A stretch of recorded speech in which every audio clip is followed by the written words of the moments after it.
तो यहाँ लिखा है उपवास कब रखे, मतलब उपवास एक विश्वासी को कब रखना चाहिए, ये बहुत महत्वपूर्ण बात है। और अगर इंसान को यही नहीं पता है कि उसको उपवास कब रखना चाहिए, तो बहुत सारी वो समस्याओं में, विपत्तियों में, परेशानियों में, दुखों में, कहीं ना कहीं, या फिर श्रापों में, या फिर घटियों में, या फिर कर्जे में, गरीबी में, या प्रॉब्लम्स में, या समस्याओं में, कलेशों में, विरोध में कहीं ना कहीं अटक कर, फंस कर वो रह सकता है, अगर वो समय पर उन चीज़ों का उपाय ना करे। क्योंकि प्रभु के वचन में अगर हम यशायाह की पुस्तक में पढ़ते हैं तो प्रभु ने कहा है कि अपने वस्त्रों पर से धूल झाड़ दे। धूल झाड़ने का काम किसका है? स्वयं मनुष्य का है, क्योंकि परमेश्वर स्वयं मनुष्य से कह रहा है अपने वस्त्रों पर से धूल झाड़ दे और अपने गले के बंधन खोल दे। पहला काम क्या करना है? धूल झाड़ना। दूसरा क्या काम करना है? गले के बंधन खोलना। मतलब प्रभु बतला रहा है ये दोनों काम मनुष्य को खुद ही कर रहे हैं। तो इसी प्रकार से उपवास भी है, लेकिन इंसान को पता होना चाहिए कि उपवास हमें रखना कैसे है, क्योंकि प्रभु के वचन में साफ लिखा है कि एक ऐसी जाति है जो बिना उपवास और प्रार्थना के नहीं जाती। वो कौन सी जाति है? दुष्ट की जाति है। वो शैतान की जाति है, जो ये बिना उपवास और प्रार्थना के नहीं जाती। ना ही बिना उपवास के जा सकती है, ना ही बिना प्रार्थना के। ध्यान रखना, अगर कुछ चीज़ें अगर हम देखते हैं ज़िंदगी के अंदर, कुछ बहुत सी प्रार्थनाओं के उत्तर नहीं मिल पा रहे, कोई दुष्ट आत्मा नहीं निकल पा रही है, हमने प्रार्थनाएं बहुत की हैं, बहुत प्रार्थना की, तो कहीं ना कहीं अगर हमने उपवास में कमियां दिखाई तो जिसकी वजह से ये भी कारण हो सकता है कि वो दुष्ट आत्माएं पूरी तरीके से नहीं निकल रही हैं, है ना। कई बार निकल जाती हैं या कई बार आधी अधूरी रह जाती है। कहने का मतलब कई सारी दुष्ट आत्माएं होती हैं, एक इंसान के अंदर कई सारी दुष्ट आत्माएं होती हैं, तो कुछ निकल पाती है, कुछ नहीं निकल पाती। कुछ दुष्ट आत्माएं ढीठ होती हैं। अब ढीठ दुष्ट आत्माएं कैसी होती हैं? ढीठ दुष्ट आत्माएं वो होती हैं जो जिनके लिए बहुत कसरत करनी पड़ती थी, जिनको बार बार बोलना पड़ता था, डांटना पड़ता था, उखाड़ना पड़ता था, जलाना पड़ता था, उनको टॉर्चर करना पड़ता था वचन के द्वारा, उनसे मतलब उनको बातों में फंसाना पड़ता था। कुछ दुष्ट आत्माएं बहुत ढीठ होती हैं। अब जैसे अगर हम पुराने नियम में पढ़ते हैं, मतलब अगर हम पुराने नियम में देखें, पुराने नियम में भी कहीं ना कहीं शाऊल के ऊपर एक दुष्ट आत्मा ने अटैक किया था, है ना। बार बार वो सताता था, वो दुष्ट आत्मा बार बार उसके ऊपर आता था। अगर हम नए नियम में पढ़ते तो लिखा है जब एक व्यक्ति में से दुष्ट आत्मा निकल जाती है तो अधूरे सुधार की वजह से, उसकी ज़िंदगी में अधूरा सुधार हुआ होता है, तो वो दुष्ट आत्मा निकल तो जाती है, लेकिन अपने साथ 7 दुष्ट आत्माओं को और ले आती है, और बुरी दुष्ट आत्माओं को लेकर आती है, जिसके कारण उसकी मनुष्य की हालत पहले से और बुरी कर देती है। समझ रहे हो? परमेश्वर एक बात कहना चाहता है, कई बार एक विश्वासी बहुत प्रार्थना ही कर रहा है, लेकिन अगर उपवास की कमी है तो बहुत बार वो अपनी ज़िंदगी में पूरे छुटकारे नहीं देख पाता है, पूरे छुटकारे, चाहे वो फाइनेंस में हो, चाहे वो चंगाई में हो, आशीषों बरकतों में हो, अगर परिवार में शांति, चैन, विश्राम, आराम को लेकर हो, चाहे किसी भी प्रकार की परिस्थितियों को लेकर है। बहुत बार सारे टाइम में प्रार्थना करने से ही छुटकारे नहीं होते, सारे टाइम में उपवास करने से ही छुटकारे नहीं होते। इन दोनों को हमें बैलेंस करना पड़ता है, ये ज़रूरी है।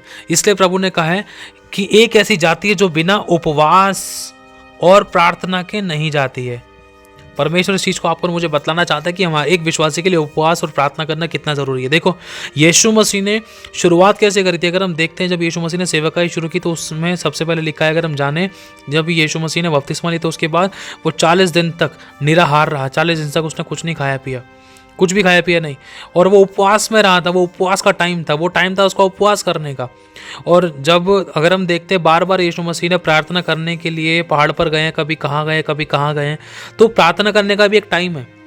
यीशु मसीह प्रार्थना भी किया करता था, उपवास भी किया करता था। ये नहीं कि सिर्फ शुरुआत में ही उपवास किया था। परमेश्वर आपको और मुझे इस बात को बतलाना चाहता है कि एक ऐसी जाति जो बिना उपवास और प्रार्थना के नहीं जाती। अब देखो, उपवास जिस तरीके से चार्जिंग की जरूरत होती है ना, सेल को, जिस तरीके से फ़ोन को चार्जिंग की जरूरत होती है, उसी प्रकार से उपवास को भी टाइम टू टाइम हमें करना चाहिए। ये नहीं कि एक बार चार्ज करके पूरे साल तक बिना उपवास के सिर्फ हम प्रार्थना के द्वारा ही जी सकते हैं। देखो, हमें मेंटेन करके चलना है। जैसे फ़ोन को बार बार चार्जिंग पे लगाना पड़ता है ना, उसी प्रकार से हमें उपवास और प्रार्थना को दोनों को मेंटेन करके एक विश्वासी को अपनी ज़िंदगी में रखना पड़ेगा। हफ्ते में लगभग 2 से 3 उपवास हमें रखने की पूरी कोशिश करनी चाहिए, जिसमें कि हम कुछ भी, जैसे 4 घंटे, 5 घंटे, 6 घंटे, 2 घंटे, जितने भी घंटे का हम उपवास रखें, वो समय हम बुराई से बचे रहें, बुराई करने से अपनी ज़ुबान को, अपने कदमों को रोक के रखें, और संगति में रहें प्रभु की, और वचन, प्रार्थना, आराधना, और मतलब परमेश्वर के साथ किसी न किसी प्रकार से कनेक्टिविटी में रहे, तब वो हमारा उपवास। वरन उस टाइम पर वो अपने खाने का भोजन अगर हम चाहें तो किसी और को भी दे सकते हैं, क्योंकि प्रभु का वचन में बतलाता है अपने हिस्से का खाना तो दूसरों को दे, दूसरों की मदद कर, अगर तो खुद नहीं खा रहा है तो, लेकिन अपनी जुबान पर लगाम लगा, है ना। बहुत सारी चीज़ें परमेश्वर आपको मुझे सिखलाता है उपवास को लेकर। अब बहुत से लोगों को पता ही नहीं कि उपवास कब रखना चाहिए। अब चेलों ने प्रार्थना ही प्रार्थना करी, दुनिया भर की प्रार्थना करी, लेकिन वो एक दुष्ट आत्मा को नहीं निकाल सके। क्यों? और जब वो दुष्ट आत्मा नहीं निकाल सके, वो यीशु मसीह के पास आते हैं, हे गुरु हम इस दुष्ट आत्मा को नहीं निकाल सके। तुरंत यीशु मसीह ने एक बात बोली कि एक ऐसी जाति है जो बिना उपवास और बिना प्रार्थना के नहीं जा सकती। इन दोनों का कॉम्बिनेशन होना जरूरी है, बिना उपवास और बिना प्रार्थना के। अगर तुम सोचोगे सिर्फ प्रार्थना से निकाल दो, तो तुम खुद नहीं निकाल पाए प्रार्थना के द्वारा, तुम्हें तो खुद उपवास की जरूरत पड़ गई है ना। यीशु मसीह खुद बोल रहे हैं उनको, तुमने प्रार्थना एड़ी चोटी का जोर लगा कर करी, लेकिन तुम्हारा जीवन उपवास का नहीं है। उपवास मतलब बलिदान का, पवित्रता का नहीं है, परमेश्वर के भय रखने का नहीं है, परमेश्वर के साथ संगति करने का नहीं है, परमेश्वर की रूह से अपने आप को भरने का नहीं है, उसके आगे पालन में चलाने का नहीं है। तो तुम कैसे दुष्ट आत्मा को निकाल सकते हो? इसलिए प्रार्थना और उपवास दोनों को मेंटेन करके रखना जरूरी है एक विश्वासी को। अब देखो, अगर इस बात को इस तरीके से मत लेना कि भाई मैं शुरुआत का 3 हफ्ते उपवास रख लूँ, बाकी मैं पूरे 300 क्या कहते हैं 300 कुछ दिन या 300 दिन या 330 दिन मैं अपना मतलब बिना उपवास के रह सकता हूँ। नहीं, ऐसा नहीं है। अगर मैं शुरुआत 1 महीने के अंदर का शुरुआत के 2 दिन उपवास में रख लूँ, तो बचे हुए 28 दिन मैं बिना उपवास के रह सकता हूँ? नहीं, बीच में मुझे उपवास करने की जरूरत पड़ेगी, क्योंकि मेरे को अपने जीवन को जीने के लिए बहुत सी चीज़ों पर जय पाने की जरूरत है। जय पाने के लिए मुझे उपवास चाहिए। उपवास के द्वारा हमें जय मिलती है। उपवास के द्वारा हम और गंभीरता में और पवित्रता में और मतलब उपवास के द्वारा हम कहीं ना कहीं परमेश्वर के साथ कनेक्टिविटी में आना शुरू कर देते हैं। ये एक बलिदान के रूप में होता है, जिसमें हम अपने शारीरिक इंद्रियों पर जय पाते हैं, और जिसमें हम कहीं ना कहीं एक इच्छा और एक निर्णय लेते हैं कि खुदावन, हाँ मेरा जीवन अब तेरे अनुसार चलने पाएगा, क्योंकि मैं उपवास में आया हूँ। मुझे संगति में रहना है, प्रार्थना, आराधना, वचन, संगति और परमेश्वर तेरी पवित्रता में रहना है। मुझे बुराई से बचना है, गलत संगत, गलत शब्द, गलत बात, गलत विचार, गलत काम, गलत सोचों से मुझे बच के रहना है परमेश्वर। क्यों? क्योंकि मैं उपवास में हूँ। और उपवास में इस प्रकार से पवित्र उपवास, बुराई से दूर रहने के उपवास में अगर हम आते हैं, तो इसकी वजह से हमारी उन्नति होती है, हम बढ़ते हैं और उसके द्वारा जिंदगी में बदलाव होते हैं। ये नहीं कि सिर्फ भूखे रह लिए और दुनिया भर के अपने चट्टपने कर लिए। कहने का मतलब फल फ्रूट खा ली, हाँ भाई मैंने रोटी नहीं खाई, मैं तो उपवास में, लेकिन फल फ्रूट खा रहा हूँ, वो कोई उपवास नहीं, वो धोखा देने वाली बात है।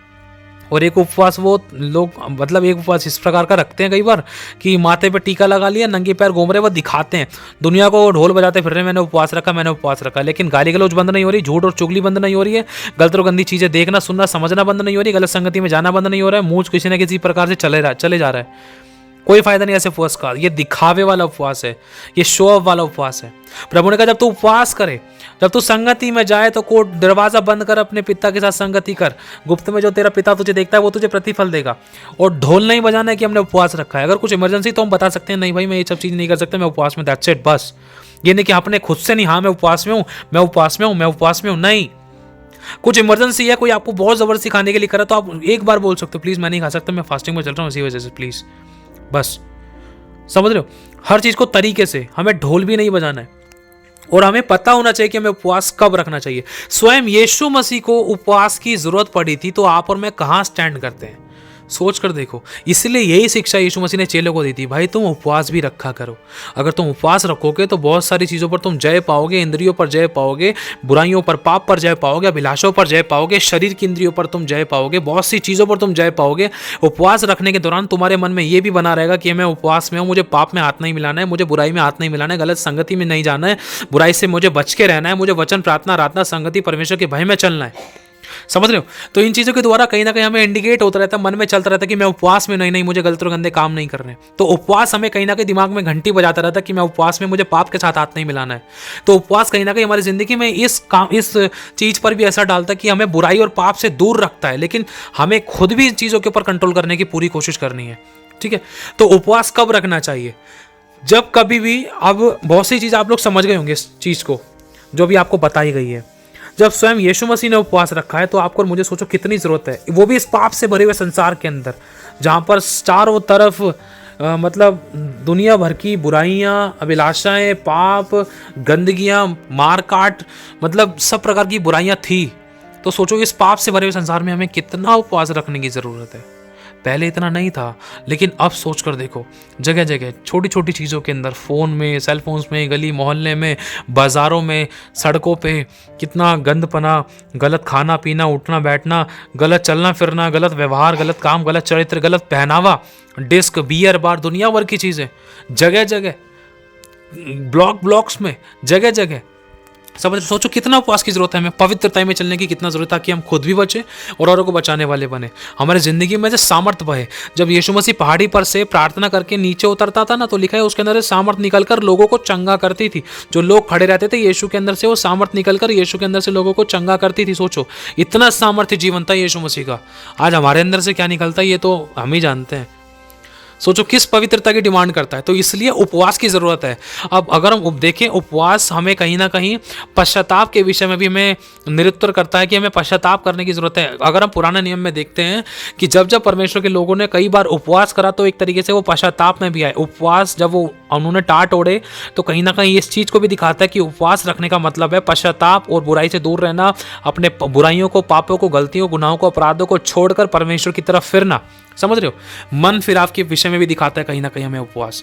एक नई शुरुआत को लेकर भी दिखाता है कि हाँ भाई मैं नई शुरुआत करता हूँ, उपवास रख के बुराई को छोड़ने के लिए एक नई शुरुआत करता हूँ नई जीवन की, और एक नई प्रार्थना का जीवन, नई संगति और नए तरीके से जीवन जीना है मुझे, और बुराई से दूर रहना है, गलत शब्द नहीं बोलने, गलत व्यवहार नहीं करना। आज से सब कुछ नया हो जाएगा, मैं इस बात के लिए उपवास रखता हूँ, है ना, बहुत सी चीज़ें। तो मेन चीज़ ये है कि उपवास हमें कब रखना चाहिए। देखो अभी तक आंसर नहीं मिला होगा, लेकिन अब मिलेगा आंसर, ध्यान से समझना। जैसे आप अपनी ज़िंदगी में, आपकी ज़िंदगी सही चल रही है, बिल्कुल आराधना कर रहे हो, प्रार्थना कर रहे हो, चर्च जा रहे हो, वचन पढ़ रहे हो, अचानक हल्का फुल्का उतार चढ़ाव आ गया। जैसे ही आपको लग रहा है ना, जैसे मान लो आपको 2-3 घंटे पहले फील हो गया कुछ ना कुछ गड़बड़ी हो रही थी, तो तुरंत आपको 2 से 3 घंटों के अंदर या उसके 2-3 घंटे के आसपास ही तुरंत आपको उसी पॉइंट पर उपवास में आ जाना चाहिए। तुरंत, मैं सच्ची बता रहा हूँ आपको। जैसे मान लो, मैं आपको पुरानी बात बता रहा हूँ शॉर्ट में। जैसे मान लो मेरी बेटी की तबीयत एक बार ख़राब हो गई थी, उसको बुखार वगैरह हो गया था, तो बस मन में सोचा कि उपवास में आते हैं, इन दुष्ट आत्मा के कामों को निकालते हैं। शैतान की ओर से होती है सब तकलीफें, दर्द, पीड़ा, बीमारी, परेशानी, है ना, ये कहीं ना कहीं मनुष्य को डिस्टर्ब करती थी। तो तुरंत एक्शन लेना है, कहने का मतलब। अब अगर कोई भी इशू आपकी ज़िंदगी में दिखाई दे रहा है, फाइनेंशियली है, स्पिरिचुअली है, सोशली है, अगर ज़िंदगी में झट से उतार चढ़ाव आ गया, कुछ नुकसान हो गया, गड़बड़ी हो गई, घटी हो गई, अचानक फिर ब्लेस हो गए, फिर धीरे धीरे करके सही चल रहे हो, सही चलते अचानक पाप में गिरने की समस्या, गलत शब्द, गलत बात, गलत विचार, गलत काम, गलत सोच, गलत अंगीकार, गलत व्यभिचार, ठट्ठा हो गया, अनादर हो गया, कहीं ना कहीं कोई बुराइयां नजर आ रही थी, कहीं ना कहीं कोई खमीर नजर आ रही थी जो आपको परमेश्वर से दूर लेकर जा रही थी, जो आपको पाप में डाल रहे थे, जो आपको खुदा से दूर कर रहे थे। तो उस समय में उपवास में आने की जरूरत है। जैसे आप उपवास में आओगे, तो एक नया स्टेप होता है हमारी तरफ से परमेश्वर के प्रति एक नई तरीके से बढ़ने का। उपवास के दौरान हम पश्चाताप करते हैं और हम बोलते हैं, परमेश्वर इन बुराइयों को, इन पापों को हटाने के लिए, ख़त्म करने के लिए मैं उपवास में आता हूँ, आती हूँ। ये सही समय होता है उपवास रखने का। इसलिए क्वेश्चन रखा है कि उपवास कब रखना चाहिए। जब एक विश्वासी हल्का सा ही अपनी ज़िंदगी में अनुभव करता है, कोई गड़बड़ी होने को थी, नुकसान हो रहा था, या कोई काम नहीं बन रहा, फेलियर्स को दिखाई दे रहा था, घर में लड़ाई दंगे, फालतू की बातें, कुटकुटाहट, बुड़बुड़ाहट, कुछ ना कुछ ऐसी चीज़ें हो रही थी जो आपकी ज़िंदगी में नहीं होनी चाहिए थी। आप अच्छे के हकदार हो, लेकिन आंसू वाली बात नजर आ रही थी। आप आशीष और बरकतों के, क्षमा, शांति, दया, अनुग्रह, करुणा के हकदार हो, लेकिन घर में कुटकुटाहट, लड़ाई दंगा, फालतू की बातें, चिल्लाना, गुस्सा करना, झूठ, चुगली, निंदा, फूट, विधर्म और नशा पत्ता चल रहा था, अचानक शुरू हो गया। अचानक हल्की सी झलक आपको दिखाई दी, तुरंत आपको 1 से 1.5 घंटे में, 2-3 घंटे में, या उसी दिन जितना जल्दी हो सके उपवास में आना है, उन्हीं कामों के लिए, उन्हीं बुराइयों के लिए, उन्हीं बातों के लिए जो आपने अपनी जिंदगी में देखी, अपने घर में देखी है। तुरंत अगर आप उस समस्या को पकड़ लोगे ना, तो वो छोटी सी फुंसी बड़ा एक फोड़ा बनने से आप रोक लोगे। फुंसी की, अगर फुंसी के टाइम पर, अगर आपने, कहने का मतलब एक विश्वासी, एक आम इंसान है, अब उसको छोटी सी फुंसी हुई है, फुंसी होने के बाद वो चला गया सीधा डॉक्टर के पास। अब डॉक्टर साहब ने कह दिया, बेटा सही टाइम पर आ गया, अब ये फुंसी हुई, फुंसी की दवाई तो छोटी सी होती है और ये ठीक भी हो जाएगी, तो सही समय पर मेरे पास आ गया। अगर ये फुंसी आने वाले टाइम में एक बहुत बड़ा फोड़ा बन जाता ना, तो हो सकता है ये फोड़ा तेरी जान ले सकता था, या कुछ बहुत बड़ी बीमारी बन सकता था, हो सकता है क्या पता इसका इलाज नहीं मिलता। लेकिन तो सही समय पर इस फुंसी को लेकर आ गया ना, तो अब देखिए इसको किसी न किसी तरीके से डिसअपियर कर दूंगा, चंगा कर दूंगा, इसको तेरे को दवाई के द्वारा इसको ठीक कर दूंगा। समझ रहे हो, समय पर हमें इसका तुरंत पकड़कर, हर बुराई को, हर अभिलाषाओं को पकड़ के राइट टाइम पर हमें उपवास रखना है। बिल्कुल भी डिले नहीं करना है, बिल्कुल भी कमियां नहीं दिखानी, बिल्कुल भी ढिलाई नहीं दिखानी है उपवास करने में। उदाहरण के तौर पर एक और फिर से समझना, आप काम कर रहे हो बहुत मेहनत से, आपकी सैलरी आने वाली थी आज आपको सैलरी मिलने वाली थी आज के दिन, लेकिन सैलरी नहीं मिली। 1 दिन हो गया, 2 दिन हो गया, 3 दिन हो गया, मान ली कह रहा आज मिल जाएगी, आज करते करते रात हो गई, फिर चौथा दिन हो गया, 4 दिन हो गए, 1, 2, 3, 4 दिन हो गए। तो जितना आप डिले करोगे ना कहीं वो दुष्ट आत्मा शारीरिक बातों के पीछे काम करती है। कौन सी? दुष्ट आत्मा। दुष्ट आत्मा शारीरिक बातों के पीछे काम करती है ताकि वो आत्मिक रूप से आपको डिस्टर्ब कर सके, आत्मिक रूप से आपको परेशान कर सके। वो शारीरिक बातों का प्रभाव आत्मिक रूप में पड़ता है, समझना। अगर धन नहीं मिल रहा है तो आत्मिक रूप से इंसान इतना डिस्टर्ब हो जाता है कि मैंने तो प्रभु मेहनत करी थी, ये करा था, वो करा था, मैं तो चर्च जा रहा, आराधना प्रार्थना दान दस वैसे सब देता हूं, लेकिन मेरी सैलरी क्यों रुक गई थी? शारीरिक बात का प्रभाव देखो आत्मिक रूप पे कितना जल्दी पड़ना शुरू हो गया। शरीर से, आत्मा से शुरू करके फिर इंसान शरीर पर खत्म करता है। मैं चर्च नहीं जा रहा, मैं प्रार्थना नहीं कर रहा, प्रभु तूने ऐसा किया, यीशु तूने ऐसा किया, शैतान ने ऐसा किया, मनुष्य ने ऐसा किया, उसकी वजह से ऐसा हुआ, तेरी वजह से ऐसा हुआ। फिर शारीरिक बातें कर करके वो पाप कर बैठता है, जिसके कारण उसकी ब्लेसिंग और डिले हो जाती है। 1 दिन, 4 दिन, 10 दिन, फिर 20 दिन। लेकिन जैसे ही वो उपवास में आता है इन बातों के लिए, परमेश्वर मैं उपवास में आता हूँ इसी समय, जिस गलती की वजह से परमेश्वर मेरी वो ब्लेसिंग रुकी हुई है, वो ब्लेसिंग खुले इस उपवास के दौरान। जिस मेरे पाप की वजह से अगर कोई ब्लेसिंग रुकी, मेरे उन पापों को क्षमा कर दे परमेश्वर। अगर शैतान की कोई चाल है तो उन शैतानी आत्मा को नष्ट करने के लिए, शैतान की गड़बड़ी को हटाने के लिए, मेरी ब्लेसिंग को, मेरी आशीष को, मेरे फाइनेंस को मेरी जिंदगी में पहुंचाने के लिए परमेश्वर मैं उपवास में आता हूं। ये सही समय उपवास रखने का। जितना आप डिले करोगे उतना गड़बड़ी हो सकती है, उतना शैतान आपको आशीषों से और दूर कर सकता है। लेकिन जैसे ही आप उपवास में आते हो वैसे ही आप समझ लो नस पकड़ लेते हो और तुरंत उसका इलाज करना शुरू करते हो और उस समस्या को बढ़ने से पहले ही उसको खत्म कर देते हो और आपकी आशीष आपके हाथ में होती है। क्यों? क्योंकि आपने उपवास के साथ प्रार्थना करी है। हालेलुया। समय पर आपने उपवास किया है। तो ये चीज खुदावन आपको और मुझे बतलाना चाहता है, क्योंकि बहुत बार विश्वासी बहुत कुछ खोने के बाद उपवास में आते हैं। अच्छा मैंने तो नई नई उपवास रख रही, तेरा पति लड़ाई दंगा करता है, बच्चे पीते हैं, ये घर में नशा पत्ता था, काम नहीं मिल रहा है, घर में लड़ाई दंगे थे, मैं चर्च भी जाती हूँ, आराधना भी करती हूँ, प्रार्थना भी करती हूँ, दान 10वां हिस्सा भी देती हूँ, लेकिन जिंदगी में से घटी खत्म नहीं हो रही थी, घर में से लड़ाई दंगे खत्म नहीं हो रहे थे। तो पास्टर जी बोलते तुम उपवास रखते हो? नहीं नहीं, उपवास तो नहीं रखा, बहुत पहले रखा था। तो भाई उपवास क्यों नहीं रख रहे? क्योंकि लिखा है ना एक ऐसी जाति जो बिना उपवास और प्रार्थना के नहीं जाती है। भाई वो दुष्ट आत्मा काम कर रही है आपको आत्मिक रूप से, शारीरिक रूप से डिस्टर्ब करने के लिए, आपको बुराई और पाप में डालने के लिए, आपकी आशीष और बरकतों को, शांति चैन विश्राम आराम को छीनने के लिए वो दुष्ट आत्मा काम कर रही है। इसलिए आपको उपवास के साथ प्रार्थना करना जरूरी है। सिर्फ प्रार्थना से ही काम नहीं चलेगा, समझ रहे आप लोग? सिर्फ प्रार्थना से ही काम नहीं चलेगा। ये पहला स्टेप है। दूसरा स्टेप ये है, यीशु मसीह ने सेवा शुरू करने से पहले उपवास में आया था वो 40 दिन, फिर उसके बाद उपवास में प्रार्थना करता था यीशु, समझ रहे हो? तो सोच कर देखो, खुदावन को खुद यीशु मसीह को इस बात को परमेश्वर यीशु मसीह ने प्रकट कर दिया कि मैंने खुद उपवास रखा है कि भाई जय पाऊं संसार में और शैतान पर, मुझे कि कोई भी चीज मुझे परमेश्वर के प्रेम से अलग ना कर सके, किसी भी प्रकार के पाप में मैं गिरने न पाऊं, किसी भी प्रकार के अभिलाषा में मैं गिरने न पाऊं, या कुछ भी ऐसी अनाज्ञाकारिता मुझसे होने न पाए, हर चीज पे मेरा नियंत्रण रहे। तो उपवास में आना जरूरी है। उपवास के कारण बुराई से दूर रहना, मतलब और भी बहुत सी चीजें होती हैं। उपवास, सही उपवास किसे कहते हैं? कभी मौका मिले, प्रभु की इच्छा पूरी है, प्रभु चाहता है तो, प्रभु की मर्जी है तो आपको ये बातें बताई जाए कि सही उपवास किसे कहते हैं। आसान शब्दों में, उपवास के साथ प्रार्थना करें तो समझ लो 4 चांद लग जाते हैं। सब्जी के अंदर नमक का काम करता है उपवास, है ना? जिस प्रकार से वचन के बिना प्रार्थना एक तरीके से समझ लो अधूरी थी या कम थी या उसके अंदर पावर नहीं थी या खोखली थी, समझ लो, समझने की कोशिश करना इस बात को कई आसान शब्दों में। अब प्रार्थना अगर हम वचन के साथ कर रहे हैं, परमेश्वर तेरा वचन कहता तूने कहा है ऐसा, परमेश्वर तूने अब्राहम से वाचा बांधी थी, इसहाक से, मेरे पूर्वजों से वाचा बांधी थी, समझ रहे हो? परमेश्वर के लोगों ने जब जब प्रार्थना करी, बहुत बार उन्होंने प्रतिज्ञाओं को कोड के, प्रभु तेरा वायदा, तूने वचन दिया था, परमेश्वर तेरा वचन कहता है ना? लेकिन वचन बोलने से ही काम नहीं होता, लेकिन वचन के अनुसार हमें अपने हिस्से का काम भी करना जरूरी है। इस बात को भी हमें समझना, ये नहीं कि सिर्फ वचन वचन बोले जा रहे हैं, ना उपवास रख रहे और प्रार्थना में भी कभी कभार बैठ रहे, ना ही आज्ञा पालन में चल रहे। अगर आज्ञा पालन नहीं है तो भूखे रहने का भी कोई फायदा नहीं है। कितनी भी प्रार्थना कर ले, अगर आज्ञा पालन नहीं है तो मेन चीज तो आज्ञा पालन है ना? तो कहीं ना कहीं कनेक्टिविटी है। अगर आप आज्ञा पालन कर रहे हो, जितना हो सके उतना आप अपने आप को बुराई से बचा रहे हो, और जब आप प्रार्थना कर रहे हो, प्रार्थना के साथ आपको उपवास रखोगे तो आपकी परिस्थितियां, आपकी समस्याओं में, आपकी परेशानियों के अंदर हल आपको नजर आएगा।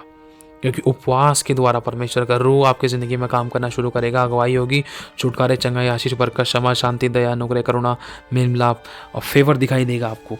क्योंकि जब आप उपवास में प्रार्थना करोगे तो कहीं ना कहीं उपवास एक बलिदान के रूप में भी समझ सकते हैं हम कि हाँ परमेश्वर, मैंने बलिदान किया है, छोटा सा बलिदान किया है, चाहे एक बलिदान की शुरुआत ही की है। परमेश्वर इस बलिदान को स्वीकार कर, मैंने देख अपनी होठों को, अपने हाथों को, अपने शब्दों को, अपनी आंखों को बुराई से बचा कर रखा। ये मेरा बलिदान था छोटा सा। परमेश्वर, मैं अपने आप को जीवित बलिदान करके तेरे लिए चढ़ाता हूँ। परमेश्वर देख मेरी इस प्रार्थना का उत्तर दे। परमेश्वर मेरी ज़िंदगी में काम कर। समझ रहे हो आप लोग? और भी बहुत सारे तरीके हैं जिनको हम बोलकर परमेश्वर के सामने, प्रभु के सम्मुख नम्र और दीन हो सकते हैं, प्रभु के छुटकारे के कामों को देख सकते हैं, है ना। अब मेन चीज़ समझने की ज़रूरत है हमें। अगर देखो, अगर मैं बोलूँ मैं दान 10वां ऐसा दे रहा हूँ, लेकिन अगर मैं उसकी आज्ञा का पालन नहीं कर रहा, प्रभु ने कहा है विश्राम दिन का पालन कर, अब मैं विश्राम दिन का पालन नहीं कर रहा, लेकिन 10वां ऐसा समय पर दे रहा हूँ, तो बहुत बार विश्राम दिन का पालन ना करने की वजह से मेरी बहुत सी आशीष उस वजह से भी रुक सकती थी। समझ रहे हो? भले ही मैं एक आज्ञा का पालन कर रहा था, दशमांश दे रहा हूँ, लेकिन दूसरा परमेश्वर ने कहा मेरे भवन में, मेरे उपस्थिति में आओ, अपने 6 दिन अपने जिम्मेदारी को निभाओ, 7वें दिन मेरी उपस्थिति में आ जाओ, विश्राम दिन संडे को मेरे भवन में आ जाओ। समझ रहे हो? अगर संडे को भवन में नहीं आ रहे लेकिन अपना दशमांश समय से पहुंचा रहे, ठीक है, दशमांश के हिसाब से परमेश्वर दशमांश के विषय में आशीष देगा, लेकिन कुछ ब्लेसिंग्स जो परमेश्वर ने आपके विश्राम दिन के विषय में रखी है, कुछ नहीं, बहुत बड़ी ब्लेसिंग्स परमेश्वर 7वें दिन को हमें इसलिए ब्लेस करता है ताकि हम आने वाले 6 दिन के लिए अच्छे तरीके से जीवन बिता सके, ब्लेस हो सके, और कोई शैतान की चाल लागू ना हो, परमेश्वर की उपस्थिति में चलें, महिमा और अभिषेक और सामर्थ्य में हम परिपूर्ण रहें, और हर शैतान की चालों से हम बच सकें, वचन के अनुसार चलें, वचन के बीज हमारी ज़िंदगी में फलवंत हो। वरन बहुत सी चीज़ें है ना, पहले से ही हमें 7वें दिन संडे को तैयार कर देते ताकि आने वाले शनिवार तक हम बहुत ब्लेसड लाइफ जिए, बड़ी बड़ी गवाहियों के साथ हम अगले हफ्ते आएँ। समझ रहे हो? इसलिए हमें संडे को आना भी बहुत ज़्यादा ज़रूरी है। अब मेन चीज़ पे हम आएंगे, इस बात को समझना है, फिर हम ऑफ करते हैं। उपवास कब रखना चाहिए?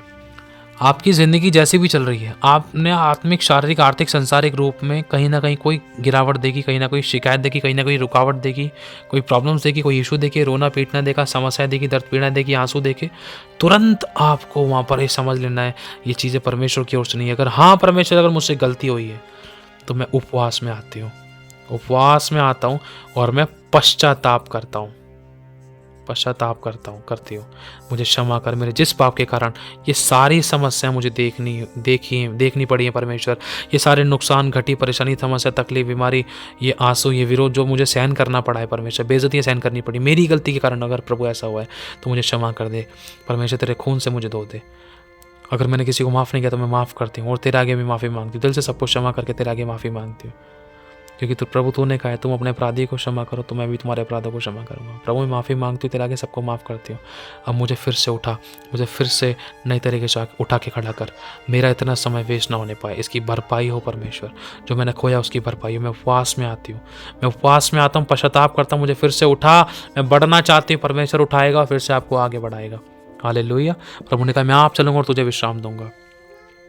जैसे आप उपवास में आओगे तो वैसे ही आप देखना, जब आप पश्चाताप के साथ प्रभु के सम्मुख आते हो, अपनी गलती को मानते हो, अपने खुदा के आगे रोते हो, गिड़गिड़ाते हो, पश्चाताप करते हो, जैसे भी आपको प्रार्थना करनी वैसे आप प्रार्थना करते हो, लेकिन पश्चाताप ही हृदय के साथ, तो परमेश्वर आपको उठाएगा और अचानक आपकी ज़िंदगी में जो नीचे जा रहे थे, अचानक आपकी ज़िंदगी में एक मोड़ आएगा और आप फिर से ऊपर उठने लगोगे, फिर से करेक्शन परफेक्शन में। लेकिन ध्यान रखना, जहाँ पर हल्का सा भी आपको हिंट लग रहा है कोई ना कोई गड़बड़ी थी, शैतान की चाल थी, तुरंत आपको 1-1.5 घंटे, 2-3 घंटे में उपवास में आना है। चाहे आप 2 घंटे के लिए उपवास में हो, चाहे आप 3 घंटे के लिए उपवास में हो, चाहे आप 4 घंटे के लिए उपवास में हो, चाहे आप 1 घंटे के लिए उपवास में हो, लेकिन उपवास में आना और उस उपवास में आने के दौरान उन बातों के लिए जो समस्याएं दिखाई दे रही थी, उन बातों के लिए प्रार्थना करनी है और अपनी जुबान की चौकसी करनी है। हालेलुया। आप करके देखना, शैतान को पता चल जाएगा कि भाई देखिए इसको तो अभी मैं तो सोच रहा था इसको नौकरी से ही हटा दूं, अभी तो उसको मैंने सिर्फ सैलरी रोकी थी, इतने में इसने उपवास रख लिया, और अब इसने तो उपवास रख लिया, अब मैं इसको सैलरी से कैसे हटा सकता हूँ। अब ये उपवास का दम लगा रहा है। अगर ये उपवास नहीं रखता, अभी तो उसकी सैलरी रोकी थी, तो फिर 1-2 दिन में तो फिर मैं इसकी जॉब ही गायब कर देता। लेकिन ये उपवास में कैसे आ गया? इसका उपवास मुझे इसकी जॉब से हटाने से कैसे रोक सकता है? समझ रहे हो? एक पावर काम करती है परमेश्वर की। जब आप कदम उठाते हो, स्टेप लेते हो, एक एग्रीमेंट करते हो खुदावन के साथ, प्रभु मैं उपवास में आता हूँ, मेरी गलती के विषय में पश्चाताप करता हूँ, मैं फिर से उठता हूँ और परमेश्वर मेरे नुकसानों की भरपाई कर, मेरी जरूरतों को पूरा कर, मैं पश्चाताप करता हूँ, अपनी गलती को मानता हूँ, छोड़ने के लिए मैं तुझसे प्रयास करता हूँ, विनती करता हूँ, मुझे फिर से उठाकर खड़ा कर, जो मैंने खोया मुझे फिर से ब्लेस कर, उससे बढ़कर ब्लेस कर, मुझ पर दया कर, अनुग्रह कर, और अंधकार की शक्ति को घोड़क परमेश्वर जिन्होंने मेरा कुछ भी चुराया है। हालेलुया। हमारी लड़ाई किसी मनुष्य से नहीं, अंधकार की शक्ति से, अंधकार की शक्ति को घुड़कना है, मनुष्य को हमें माफ करना है। हालेलुया। प्रभु आशीष दे आप सभी को। जय मसीह की। ध्यान रखना, उपवास करने का सही समय वो है जब आप किसी भी प्रकार की कोई भी समस्या को अपनी ज़िंदगी में देख रहे हो, तो तुरंत कुछ ही घंटों में झट से उपवास में आ जाओ, ताकि वो समस्या और बढ़ने ना पाए, ताकि घटी और बढ़ने ना पाए, ताकि नुकसान और बढ़ने ना पाए, ताकि समस्या, लड़ाई दंगा, परेशानी, समस्या, प्रॉब्लम्स और बढ़ने ना पाए। तुरंत वो चीज़ वहीं रुक जाए जैसे आप उपवास में आ जाओ। हालेलुया। और वो समस्याओं से आप छुटकारा पाओगे। प्रभु आशीष दे आप सभी को। जय मसीह की। God bless you.